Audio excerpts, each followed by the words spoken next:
Welcome to another Raid Shadow Legends video. Thank you for watching. I'm Wood, and in this series we're comparing two accounts that we started on the same day, at the same time, played the same way by a lovable knucklehead, with one major difference. One of the accounts will be played with a monthly spending budget, the other is free to play. Let's take a look at our progress.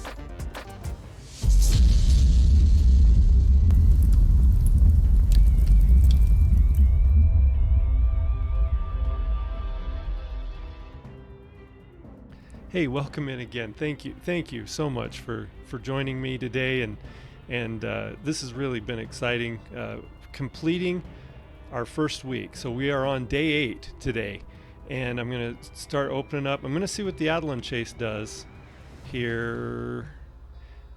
Yeah, it looks like we're not gonna get. So we're gonna get the perception gear now on our free to play account, starting on the 8th day, and doesn't look like we are going to get the 7-day login that's going to have the perception or the lifesteal gear. So I'm a little disappointed about that. I really, man, to have to wait 2 weeks into the beginning of a new account to get that lifesteal gears, and that's assuming that we're going to get it at all, is kind of a bummer.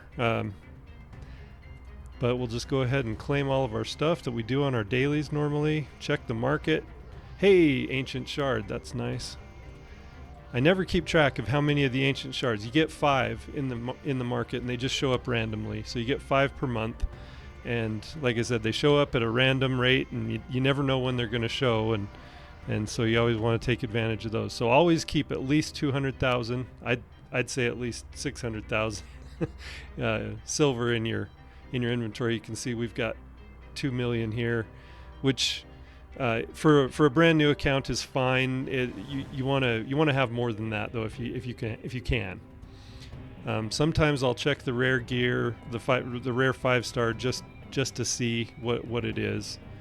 But yeah, there's nothing too interesting there in the market. It's interesting because the market can be valuable at the beginning of an account, but it doesn't change as you level up and as you continue to progress in the game. It doesn't get any better, and so then later on in the game, in this later stages of the game, you just keep checking the market for mystery shards, and that's pretty much it. And you can see we've built up some mystery shards on the free to play account. Oh, one thing I forgot to do on the free to play here is put the green box. It's become tradition. I'm gonna put a little greenish, turquoise-ish box there. Hopefully that'll help differentiate between the two accounts. So I've been on the free-to-play the whole time. Free-to-play will look like this with the green box around us. I don't know my left from my right, apparently. It's hard to do this mirror image thing. I'm trying to figure stuff out. So we're as we keep progressing here, I'll show you what we're doing. We did get Athel on the free-to-play upgraded to a 6-star. She's at level 43 now. I am realizing that Adelan is going to be a lot more helpful for an early game account than I thought she was going to be. I knew she was going to be good, but her skill kit is actually really going to be helpful. I like I just said. Sorry to repeat myself, but yeah, I think she's going to be really helpful for a new account. Her A1 attacks one enemy, has 50% chance of transferring one random debuff from this champion to the target. Also has a 50% chance of stealing one random buff from the target. And as I've run her through some campaign a little bit, you get that war chief in one of the, I think it's the Felwin's Gate part of the campaign, and in it, she can steal that buff, and if she gets a debuff put on her, like a provoke, she can transfer it to the target, which you can't provoke some of the bosses, but at least it gets rid of the provoke. So it's nice, and I think that's a good skill on that A1. It's not the best skill for an A1 in the game, but it can be helpful, and it can come in clutch in a situation where you need it, especially when you're starting out and you just don't have many options. On this A2, Adeline restores 25% of each ally's destroyed max HP, then heals all allies by 25% of this champion's max HP. Early game, that destroyed max HP is not going to figure in, but the 25% heal, that really is going to be nice. I don't know how long it's going to take me to book her. In fact, I'm not sure that I will book her at all yet, but on a 4-turn cooldown, that's not too bad of a heal, and again can kind of come in clutch. So in the clan boss battles, I noticed she'd heal the team up, and they lasted a little bit longer. I'm still not setting the world on fire on clan boss yet, but that's been pretty helpful. On her A3, she has a 75% chance of placing a sleep debuff on a target for 1 turn. Also has a 75% chance of placing a 30% decreased speed debuff and a 50% decreased accuracy debuff on the target for 2 turns. Debuffs placed by this skill will ignore any block debuffs buffs. So it can't be blocked by block debuffs. She places it. It's not on a hit. So if it does happen to be a spirit affinity enemy or boss or whatever, she has a much better chance. She's not going to weak hit. A weak hit will cause these debuffs not to be placed. But with her skill, they'll be placed unless she gets a 3% resist. In this game, there's always the chance that you can have a 3% resist, whether you have enough accuracy or not. And so, these debuffs are really helpful, especially that decreased attack. If you put that on a boss, he'll hit a lot less hard than he would have before. The decreased speed, there's certain bosses you can't put decreased speed on, including the dragon, but the dragon will take a decreased attack, and the ice golem will take a decreased speed and a decreased attack. There's very few, in fact, there's only one boss in the game that you can sleep, and we're not ready for that one yet. That's the Sand Devil, and we're not ready for Sand Devil yet. And there's no need to do Sand Devil yet. Sand Devil is when you get mid to late game and you're starting to rank up you're starting to ascend your gear. And you have to have some really good pieces of gear. You don't want to waste that the resource that comes from Sand Devil. So early game, don't even look at Sand Devil. And it's not even open for us anyway. So on her passive, allies deal 3% more damage to targets for each debuff placed on them by this champion. So our ally, if Adeline places, for example, these 3 debuffs and possibly transfers another debuff to them, whenever she places debuffs, our allies are going to do 3% more per debuff. So if it is these 3, they'll do 9% more damage. Most of the time it'll just be these 2 or even 1. So it'll be 3 to 6% most of the time extra damage, and every little bit helps in the game. I just noticed her heal coming in really, really nicely. Very, very helpful. So, and then this accuracy in all battles by 60, you have that early game, and you don't have to sacrifice anything or do anything for that aura to work. That aura in all battles is really, really going to be helpful also. So I think Adeline's going to be on a lot of the teams that I build. Taragi, on both accounts, Taragi's going to need to be tankier. He goes down pretty fast because he puts the ally protection up and he takes some damage. And I'm going to have him tankier. I'm going to have to rank up his artifacts, put better artifact sets on him. We're not going to have access to regen gear very early, which is what I would suggest to put on him if he's there to sustain your team. Also, Stalwart is very, very good if you have something that will heal your champions back up. And he does have a heal on his kit also. His heal is 25% of other champions' max HP, but his for himself, and then reflect damage on them for 3 turns. So yeah, he's got a heal, and so that's going to be helpful too. But I would just, he's going down pretty fast, a lot faster than I'd like. And again, he's only level 40, and so he's going to be kind of my next one to rank up. The other thing that we're going to work on, we're not going to be working on War Maiden on the free-to-play account, But on the on the budget account, I keep doing it, guys. I keep wanting to say pay to win. I'm saying budget. Get it in your head. Budget. So we've got Ethel here, and she's a little bit further ahead than on the free to play. Yeah, Taragi on both accounts gonna have to be better. He's just gonna have to be a little bit tankier, a little more sustain, more accuracy too. I'd like to see that. I'd like to see that provoke. I haven't really noticed if it's been being resisted or if it's just by chance it's not going off, because his provoke, the chance of it happening increases as they have more debuffs on them. And so, but yeah, our War Maiden will still be our debuffer on the budget account.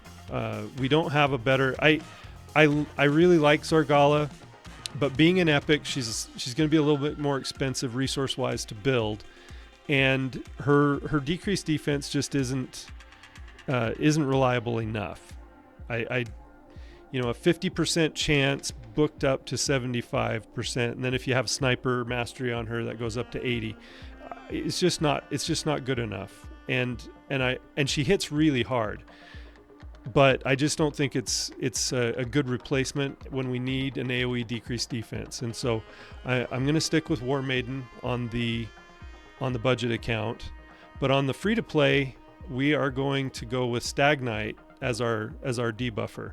And so I'm going to start putting resources into Stag Knight.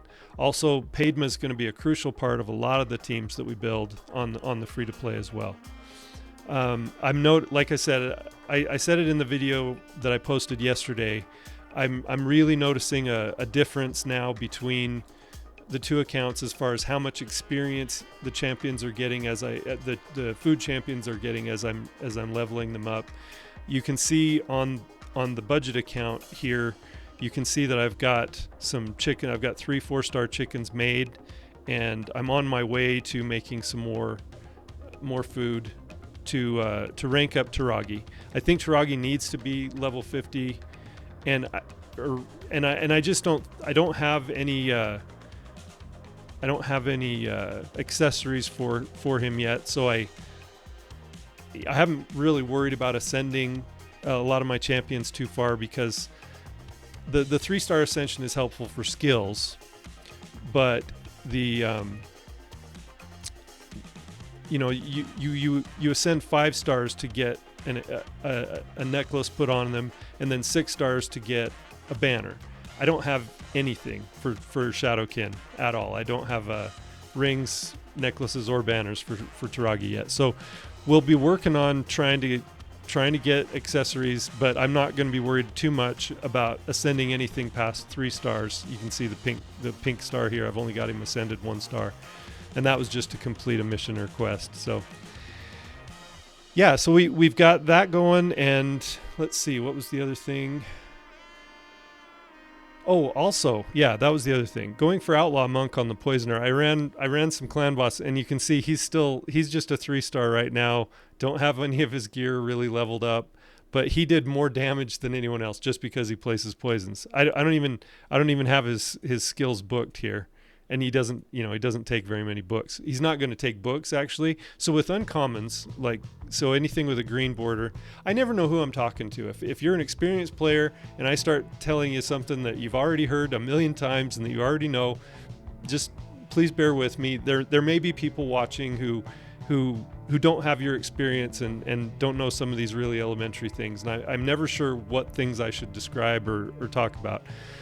Anyway, so if you'll be patient with me, I'd appreciate it. But these uncommons that have a green border around them, you never want to put rare books into an uncommon or any book level above their level. You just don't want to put books at a lower level. Like, for example, the game will let you do it. Let's get Taragi here. We'll go into the tavern and go to upgrade skills. Now see, right up here it tells you how many epic books I have. Taragi being an epic, and I have 0 epic books, but the game would let me if I wanted to, and don't worry, I won't do it, but the game would let me put this legendary book into Taragi if I wanted to. Please don't do that. It's a real waste of resource, and those legendary books are so difficult to get, and you never know. You may get don't be impatient is what I'm trying to say. You may get a legendary that is really good, tomorrow. You never know when it's going to happen, and so save your legendary books for legendaries. Same thing with the mythicals. If you happen to grab a mythical book for some reason, for an event or something like that, please save it for a legendary. You may think, oh, I'm not going to get a mythical for years. That may be true, but when you do get one, you're probably going to want to book up some of their skills. So just please save them. Please be patient. And if I was really impatient right now and if I wanted to get this skill, booked up and get his shield, up a little bit more, I would want to do that, but it's not a good idea. So please don't use the legendary books for epics. By the same token, don't use epic books for rares. Don't use rare books for uncommons. What do you do with uncommons? You use copies of themselves. So you can get in here, and if I click on an uncommon, see here, it shows me what I have available. Can you imagine using a legendary book on an uncommon? Please don't even do that by accident. It would be a bad mistake. But see, I could put all three of these elf guards into this elf guard, and it would level up their skills as books. And so that's what you do with uncommons. You just keep farming until you have copies of that champion. You can also find the uncommons in the tavern. And so, yeah, when I get the Mad Monk booked with copies of himself, he's going to be even more effective as a poisoner. He did more damage than any of my other champions just because the poisons do quite a bit of damage, and you can see he's level 16 at a 3-star. And his gear's not good. You can see this. It's just, 3 and 4-star gear leveled up to 8 and 12. I mean, he could be a lot better and survive longer and all those other things. So we're going to keep working on Outlaw Monk, and I think I'll probably pick one up on the free-to-play account as well, just to have a good poisoner. I would never rank up an Outlaw Monk up to a 6-star, but I may go 5-star and then use him as a 5-star chicken once I get a better poisoner into my clan boss team.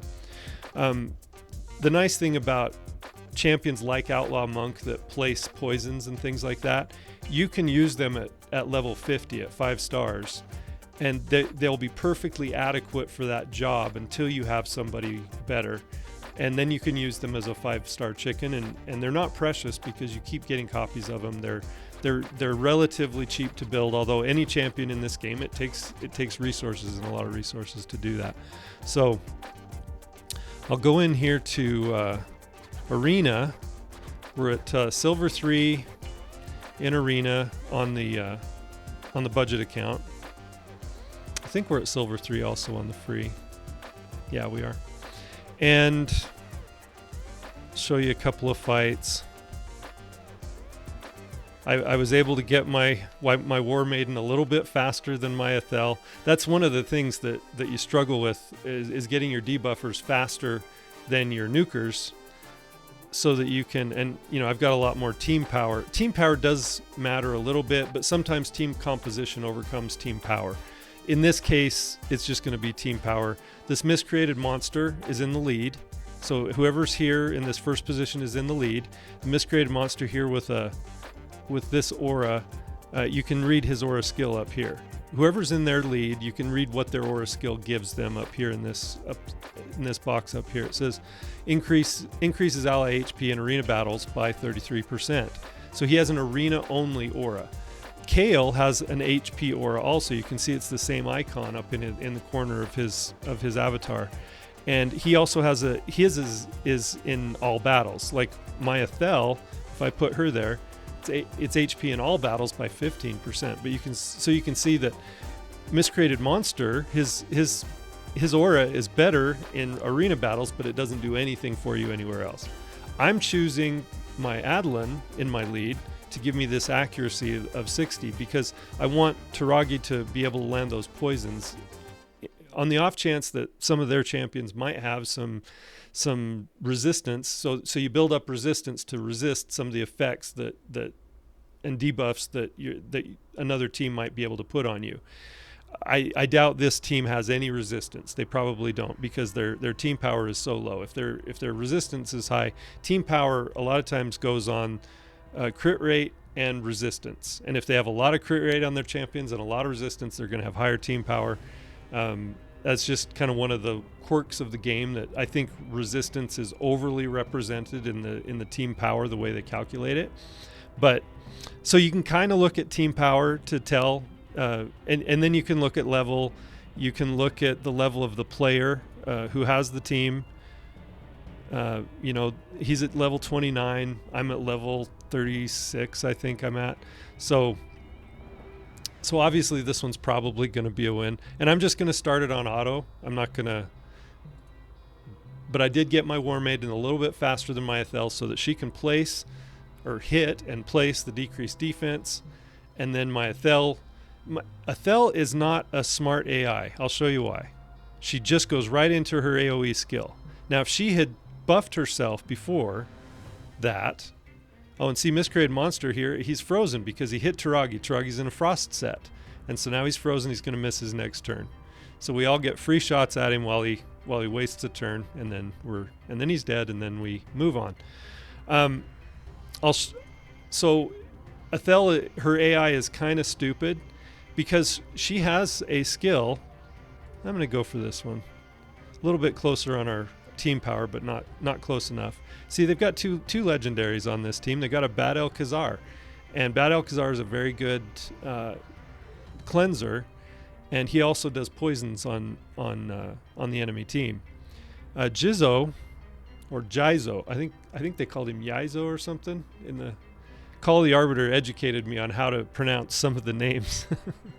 This Philia is a dwarf, and she's actually pretty good. I like the dwarves. And so I'm going to take it off of auto, and I'll manual this one, and I'll show you what Ethel should do instead of what she does when you leave things on auto. Okay, so we're going to go first. I'm going to choose War Maiden's Crumbling Blast skill, which puts decreased defense on everybody. And you can see it didn't go on Bad El Khazar. So that was either that he resisted it or that it was a 3% resist. You have a 97% chance of placing it if you have enough accuracy and they don't have sufficient resistance. And if they start having resistance and you have less accuracy, there's sort of a balance thing that goes on, and it changes the percentages. And it's a formula that I don't know the numbers of. I just know that having some resistance is better than having none, but it doesn't really help that much. You almost have to have, let's say, for example, if I had 100 resistance on my War Maiden, they would have to have 200, scratch that. Thank you. So if I had 100 accuracy on my War Maiden and they only had 100 resistance, that really wouldn't give them very much benefit. That's why early game you don't build too much resistance.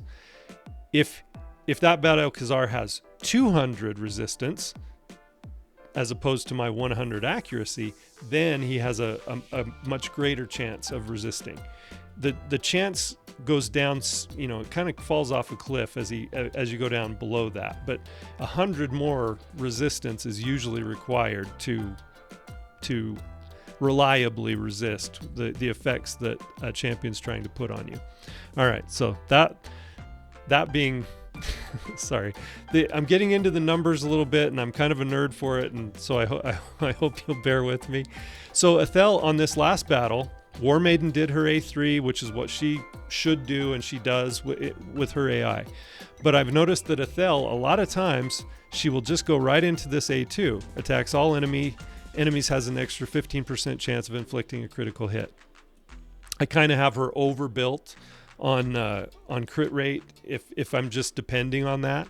But what I would like her to do is buff herself with this skill. Places 25% increased attack buff on this champion for 2 turns, places a 30% increased defense buff on this champion for 2 turns. If this champion's current HP is less than 50%, gains an extra turn. So at the beginning of the battle here, because she's at full HP, she will only do the increased attack. I don't know. Maybe whoever programmed it thinks, well, you want her to wait and use this later on in the battle. If the battle's going to go on long and she's less than 50% HP, you're going to want that increased defense.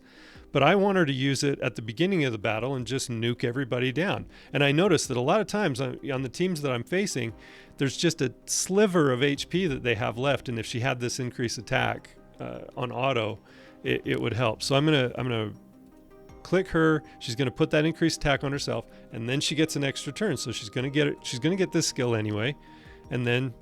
Okay, so wow, reaction on Jizzo. That's funny. They've got reaction accessories already. That's early game reaction. That's interesting. So now Taragi, you have to decide. Well, do we need to heal? Probably not yet. So we're going to try and provoke everybody. We've got 2 debuffs out, which is going to increase the chance of his provoke going on to the enemy team. Look at that. We got 2 provokes. Adeline healed. So their Adeline automatically did the heal. I don't know how smart her AI is yet. We're going to, because they're both provoked, we're going to sleep this Adeline. Look at that. Decrease speed and sleep. We missed the decreased attack, but that's okay. She's not booked yet. So we had a chance of missing that. All right, so I'm going to go after the Bad El Khazar because, so War Maiden being Force Affinity, I'm going to go after Bad El Khazar because he's Force also, and he's strong affinity to my Ethel, who's supposed to be doing most of my damage. My Ethel could very easily weak hit on, I think it's like a 30% chance, I think, if I'm right about that, of weak hitting. So War Maiden doesn't have that liability against him, so I'm going to go after him first, since Yaizo has a decreased defense on him, and I think I'll probably be able to kill him with the next attack that Ethel gets. So I'm going to attack with the A2. That didn't take much damage. He's pretty tanky for a early game account. 1, 2, 3, and he's dead. And then we're going to have Taragi do his A1 on and give the decreased attack. I'm not too worried about Bad El Khazar's attack. He's probably going to, his AI will probably cause him to do poisons on us if he gets another turn.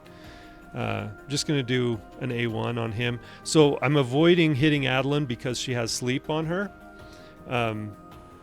If you do damage to someone under sleep, even if it's poison damage, it's going to wake them up, and then she'll get her next turn. And this yellow bar right here, you can see that's the turn meter. And so the turn meter, once that turn meter bar hits, if she's still under sleep and she doesn't have any poisons on her, then that turn meter bar will just go back down to 0, and her turn will start over, but she won't get to take her turn, basically, is what I'm saying. So I'm going to avoid hitting her because she doesn't have any poison. She's not going to wake up when her turn hits. And Bad El's turn meter, you can see he's almost about to take his turn also. And so I'm just going to hit him, and that gave him a poison. Now, you may wonder, how did Adeline poison Bad El? It's because I have her in a toxic set, and there's a chance that she can get poison put on an enemy target when she hits him. All right, so now we've got some damage. So I'm going to heal and put up the reflect damage and ally protection. And then I'm also going to heal. I'm going to use Adeline's heal here. And we're pretty much healed up, and we've got a shield on us, and Taragi's got the reflect damage. And look, this skill is back. So I'm going to buff myself with the increased attack, and we're going to rain down swords on him. So Bad El's dead. And now I'm just going to hit auto and just let them work Adeline down. It's good. She's a little tankier, so it looks like it's going to take a minute to kill her. Frost set works again. She freezes. So that means she misses her turn. We do less damage to someone who's frozen, but that's part of the freeze debuff, is that we do less damage when someone's frozen. But so that's the basics of early game arena fighting. I'm sorry if that's boring for you because you've been doing it for years like I have. I'm sorry. I kind of nerd out about the game sometimes and the game mechanics and how they work. But you want to look for these, single defenses. And the reason people put those up, it's not because they don't have any other champions. A lot of times you want to stay lower in tier, so you want losses. on your defense, and that keeps you lower in a lower tier than if you were if you have a full team up and you don't get as many losses. It keeps your tier higher, which means your competition is going to be stiffer in this early game. So, for example, on my main account, I have had a single champion defense that is a very easy one to beat for a couple of years now, and I've never changed it. And as long as you do enough fights every day, you can stay in gold 5 or wherever you want to stay. So that's pretty easy to do. And so yeah, you'll see a few of these single target defenses, and usually you can just go in, and depending on who the champion is, you want to know who you're facing. But depending on who the champion is, now on that one, she did her increase attack and then she did her A1. That's really interesting. I wonder what her AI, maybe her AI, if it thinks it has a chance of killing everybody, maybe that's when she does her AoE without using the A3 to buff herself. Kind of interesting on her AI. I like to make those decisions rather than the AI sometimes. Sometimes the AI makes the right decision, but yeah, sometimes it doesn't. So yeah, these are usually pretty easy fights, and so you go in and you do those things. I'll go back to the free to play here, and since we've already shown some arena, yeah. So I'll be on the lookout in the shop here for an outlaw monk. Sometimes when you go in and summon some mystery shards, I'll just do a 10 pull here of mystery shards and see if we luck out and maybe get one. But yeah, you don't have to worry too much about these uncommons. Usually within a couple of days, if you're looking for a certain uncommon, within a couple of days you'll either have a chance to get them through mystery shards that you just normally pull because you just need food champions, or through the market. And so if you're looking for a specific uncommon, whether you want to build one or whether you're doing one of the fusions, because see, on these fusions, I mean, Lady Mikage, if you pull one of these rares or one of these epics or even one of these legendaries early game, you want to save them to fuse the Lady Mikage. She's great. Relic Keeper, there's actually a mission, one of the Arbiter missions to fuse this Relic Keeper, and so you want to keep the champions that you pick up. These ones are all farmable though. So you've got War Maiden here. She's farmable in the Deadlands. You have Diabolist here. She's farmable in the last stage. And I can't remember. It's where all the demons spawn are. This one is farmable in the Forest, Spirit Host. She can actually kind of be useful for early game also. She's got a small speed aura. She has a cleanse on. It's on I think a 4-turn cooldown, if I remember right. So she has a full team cleanse and a block debuffs. So that's also nice. And then you have Eris, and she's farmable in the Palace of Arabia where the elves are.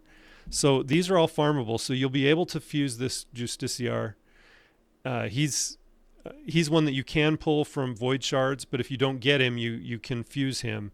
And then these are all farmable also. Executioner's farmable. It's the place where all the Knights Revenants are. The Templar is farmable in the Valdemar Strait. Oh, it says right there. Hallowed Halls. Sorry. Yeah. Hallowed Halls, that's where you can pick up an Executioner, and you just have to run those campaign battles over and over again until you get one. And then the Sorceress in the Catacombs of Narbuk, you can pick up a Sorceress there. Sometimes you have to farm a lot of energy into those stages to be able to pick one of these up, and then sometimes you can get one after another. It's random. I don't know what the rate is. I don't think they ever have published what the rate is. I'm sure somebody who's dug into the game code can tell you, but knowing the rate doesn't really change the fact that you have to just keep running it until you get one. And so once you get some of these, because they're farmable, I don't worry about these too much because you can always go back and get them. So I have used these as food champions before. Right now, if I pulled one, I would probably save it just because it's nice to not have to go in and farm a bunch of energy in a place where you don't want to be farming. But these 4 right here, I have fed as food champions quite often. You can get them. You can get those rares, and it's not too big of a deal. The other fusion is the Broadmaw fusion, and then we've got rosin too. This fusion is interesting for Broadmaw because you've got some uncommons here. There's 8 different uncommons that you have, and they can be farmed as well from some of those same stages. Catacombs again on that one. Commanders from Karok Castle. Hardscale, I can't remember. Oh yeah, Hardscale's from the sewers, I think, of Arnok, or else he might be in that other one that has Lizardmen in it. Satyr's in the forest where you get Spirit Host. Brute is in Felwyn's Gate. War Chanter's in Tilshire. And then that one's in Palace of Arabia. I know that he's one you get all the time. And this one's in Valdemar Strait, the militia. So you can farm all of these. These two, so you farm these to be able to fuse these two, and then these two are available in your Tag Arena. Let's go into Tag Arena here. I'll show you. So the Tag Team Arena. You look for single man defense on this. Unfortunately, I'm not at a stage where I can even beat one of these single man defenses. But yeah, you open Tag Team Arena. I think it's at level 35, if I remember right. It just opened for me yesterday.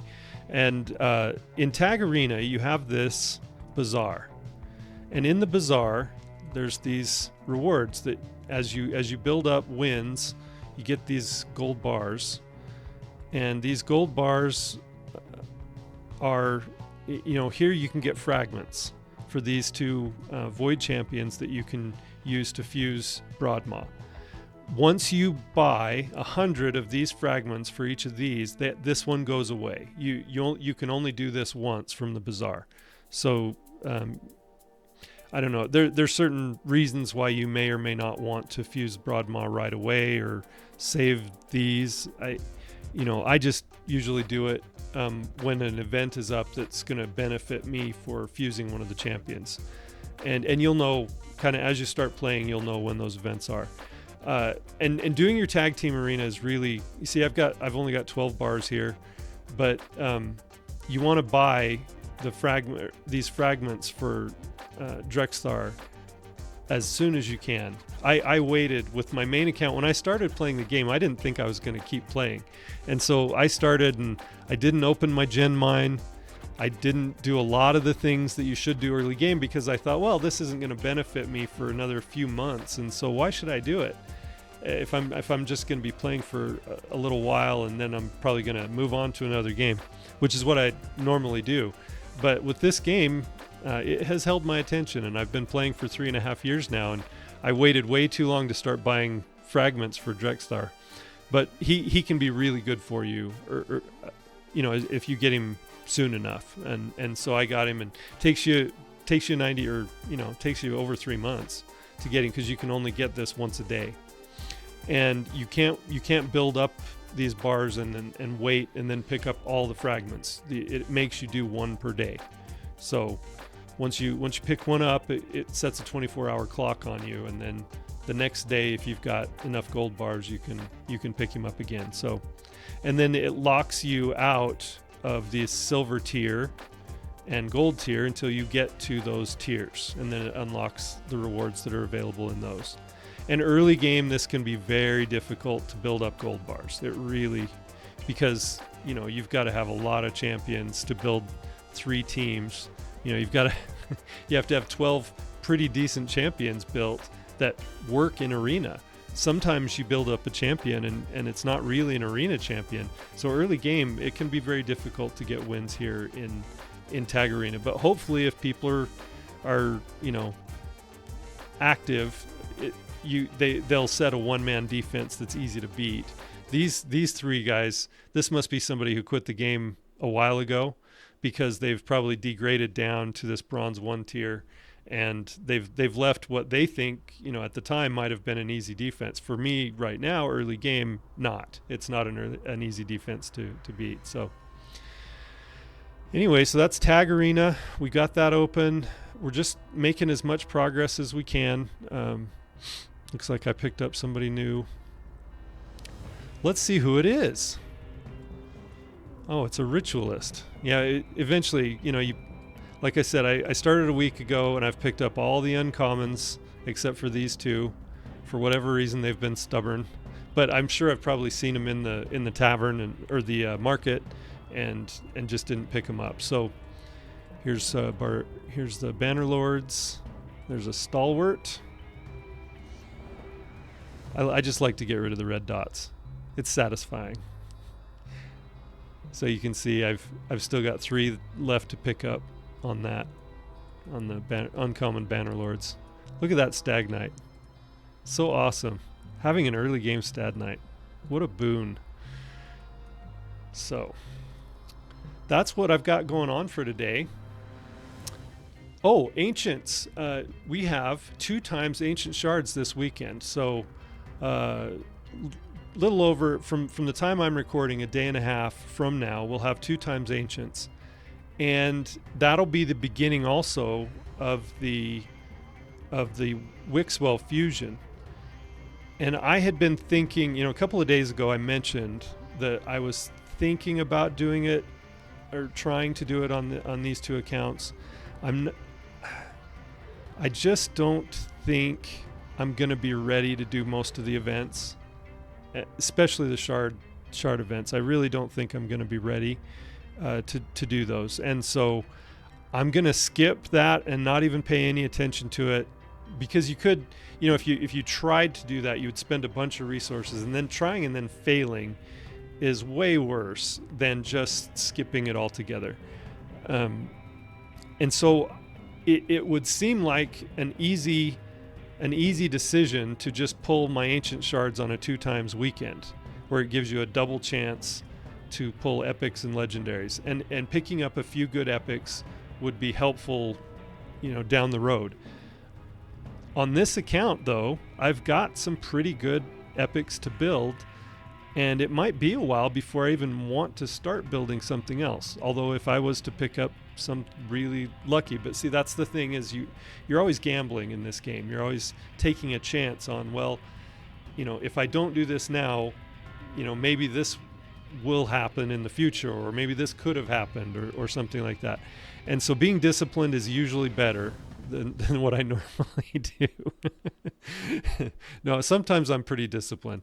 I'll show you. I'll show you on my main account here. Oh, I was just running some. Show you on my main account here. See, I've got 16 legendary or sacred shards built up. That's some discipline, right? I've kind of skipped some events lately on my main account, and so I have shown some discipline in the past. But you get that FOMO sometimes. You might think, well, but what if I spend my Ancient Shards this weekend and I might pick up something really good? But you might get nothing too. You might just get, if I've got 8 shards, you might just get 8 food champions from those 8 shards, and it might be a waste. And so that is more likely to happen than pulling someone who can really help your account. So it might be better for me to build up resources and keep saving resources while I build the champions that I already have. I'll evaluate that again tomorrow night, see how many ancients I have. Maybe I'll pull a few just on the chance that I might be able to pick up an epic or 2. But I've already got a pretty solid, early game team kind of set up right here. You've got 5 pretty good champions here in Ethel and Adlin and Taragi, Stag Knight, and Padma. And you're representing all of the affinities. You've got diversity in your factions. So Adele, Adlin. I wanted to call her Adele. Wonder if she can sing. I don't know. So in Adlin here and Stag Knight are both Bannerlords. But other than that, we've got a Demon Spawn, we've got a Shadow Cannon, we've got a Sacred Order. So having some diversity in both your factions and also in your affinities, that's the word I was trying to think of, is pretty helpful early game. And so I'll probably just on at least on the free to play account, I'll probably just hold off on pulling shards and then maybe on the budget account here, looking at the budget account, I've got some pretty good team building here to do to also. And so let's take a look. So we've still got the Taragi and then War Maiden down here. It would be nice to have a fifth. Somebody's Spirit Affinity would be nice. Stag Knight would be perfect. Let's just get a Stag Knight. So I don't know. We will continue. I'm going to continue to think about it. I think I'm more likely to pull shards on the budget account than I am on the free to play, just because I have stuff to build on the free to play that I think I can make some good progress with, and I think it might be wiser to hold off on that account. But on this account, I think it would benefit me to pick something up that might be pretty good. So the progressive chance, or there's going to be a 10 times for Wallmaster Athorion this weekend also. And if you don't know anything about Wallmaster Athorion, he's a high elf, just got released, I think it was last month. And he is special for Hydra. He has a block buffs and a decrease attack, which are both crucial to have in Hydra. And then he puts these buffs, I think, just on himself, yeah. And then he gets an extra turn.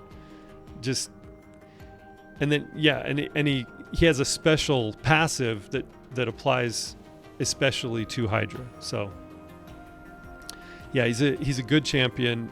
There will be a 10 times for him. But I heard the percentage. I thought it was like 7% chance if you pull a legendary to get whoever's on the 10 times. I heard a number today that it was more like 4% chance. So if you do pull a legendary, it's only a 4% more chance to get this Wallmaster Athorion. But hey, it's better than nothing. And when you're summoning, the chance of pulling a legendary on a 2 times weekend on Ancients, it only goes up from the 0.5% chance that it normally is to 1% anyway. Mercy starts at, was it 200? Yeah, after 200, or no, Ancients and Voids. Yeah, 200 summons without a legendary, it goes up 5% per shard. So after 220 shards, you're guaranteed a legendary.